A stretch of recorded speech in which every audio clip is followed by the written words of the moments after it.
Vous vous souvenez de cette scène emblématique de l'âge de glace où Skra provoque le déplacement des continents. Aujourd'hui, c'est Mère Nature qui réalise son propre déplacement de continent, et cette fois, cela se déroule sous nos yeux. Bienvenue dans l'incroyable histoire de l'Afrique qui est littéralement en train de se fissurer. Lors d'un événement géologique digne d'un film de science-fiction, le continent africain se sépare lentement mais sûrement en deux. Aujourd'hui, nous allons découvrir comment l'Afrique est en train de se diviser en deux continents. Le drame tectonique de l'Afrique. Pour comprendre l'incroyable phénomène de la potentielle division de l'Afrique en deux, il faut d'abord saisir les bases de la tectonique des plaques. La couche externe de notre planète, la lithosphère, est constituée de plusieurs grandes plaques flottant au-dessus du manteau semi-fluide. Ces plaques sont en mouvement constant, bien que lent, à une vitesse comparable à celle de la croissance de vos ongles. Le continent africain, longtemps considéré comme reposant sur une seule plaque tectonique, semble aujourd'hui subir un changement radical. Des indices suggèrent que cette vaste masse continentale se désagrège lentement le long de ce que les géologues appellent le système du rift africain.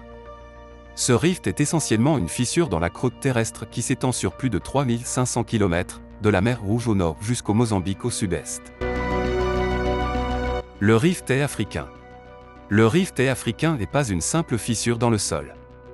Il s'agit d'un système complexe de rifts, de failles et d'activités volcaniques qui façonnent le paysage africain depuis des millions d'années. Ce système de rifts est à l'origine de certaines des caractéristiques géographiques les plus emblématiques de l'Afrique, notamment les imposants pics du Kilimandjaro et du mont Kenya. Le rift a commencé à se former il y a environ 25 millions d'années, et ses effets se font encore sentir. Les scientifiques pensent qu'au long de cette faille, l'Afrique se sépare progressivement en deux plaques distinctes, la plaque nubienne à l'ouest et la plaque somalienne à l'est.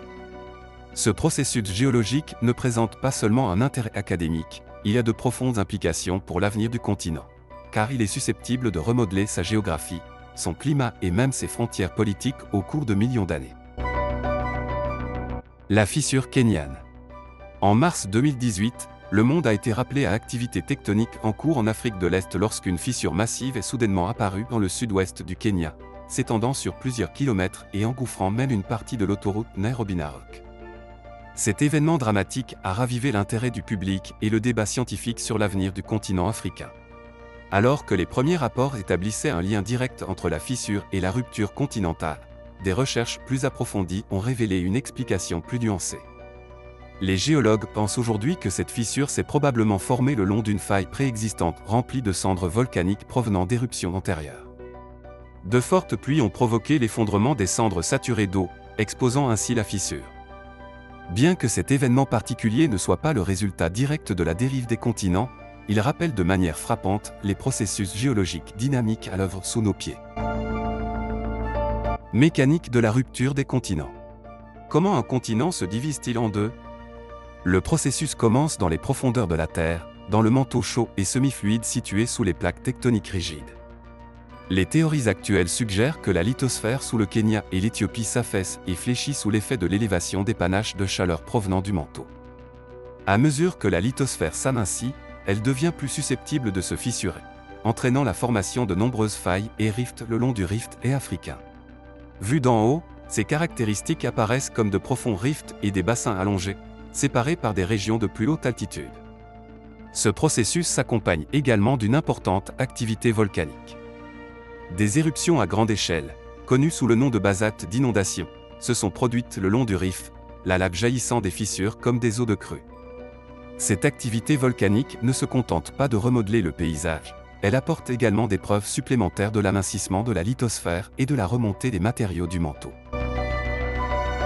Mesurer l'écart. L'un des aspects les plus fascinants de cette rupture continentale est que nous pouvons en mesurer la progression. Grâce à la technologie GPS, les scientifiques peuvent suivre le mouvement des plaques nubiennes et somaliennes avec une précision remarquable. Les mesures actuelles montrent que ces plaques s'écartent l'une de l'autre à un rythme moyen de 7 mm par an. Si ce rythme peut sembler lent à l'échelle humaine, il est en revanche très rapide à l'échelle géologique. Sur des millions d'années, ce mouvement régulier peut entraîner des changements spectaculaires dans le paysage.